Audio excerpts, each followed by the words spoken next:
Sir మొన్న వచ్చినవాడు గౌతమ్ ఈవెంట్లో కేఎస్ రామారావు గారు ప్రేక్షకులు కక్కుర్తిగా ఇంట్లో కూర్చొని చూడకుండా థియేటర్స్కి రండి ఈ కక్కుర్తి అనే పదాన్ని వాడారు 2 టైమ్స్. సో మీరేమో ఓటీటీలో రాకుండా కొంతకాలం రాకుండా చూస్తే సినిమా ఎక్కువ కాలం నిలబడుతుందని చెప్పేసి మీరు చెప్తున్నారు. సరే ఎందుకు సార్ మీ మధ్య అంటే అభిప్రాయ భేదాలు ఉన్నాయి? ప్రేక్షకులు కక్కుర్తి అనేమో ఆయన అంటున్నారు. అంటే ఆయనతో నేను పని చేయలేదు, ఆయన పక్కింట్లో నేను ఉన్నాను. చిన్నప్పుడు నా ఫేవరెట్ హీరో మెగాస్టార్ చిరంజీవి గారితో ఆయన సినిమాలు తీసిన గౌరవం రిలేషన్ తప్ప పెద్ద ఇంటరాక్షన్ కూడా లేదు.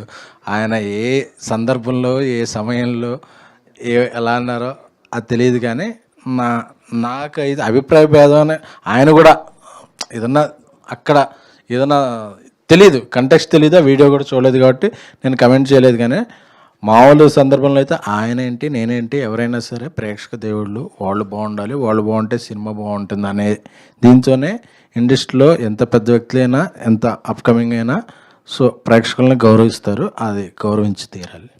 సార్ ప్రొడ్యూసర్స్ అంతా ప్రేక్షకుల్ని థియేటర్స్కి రావడానికి చర్యలు తీసుకోవచ్చు కదా. అదేనండి నా ఇది కూడా.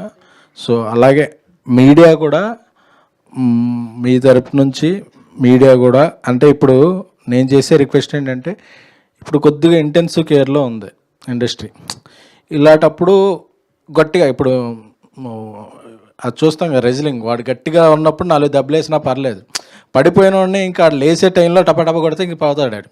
సో మీడియా కూడా ఇండస్ట్రీ లేవాలి అనే దీంట్లో కొంచెం ఉన్న విమర్శనాత్మక ఇది కొంచెం తగ్గించి, అంటే ఇప్పుడు పరిస్థితి బాగాలేదు కాబట్టి మళ్ళీ బాగుండి బాగా పుష్టిగా తిరుగుతుంటే మనం ఎక్కేయచ్చు. సో ఆడియన్స్ వస్తే ఇండస్ట్రీ బాగుంటుంది.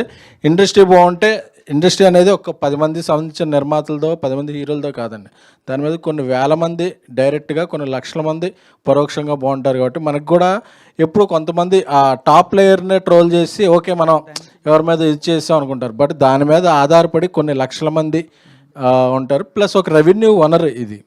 సో దాన్ని అందరూ బతికించుకోవాల్సిన అవసరం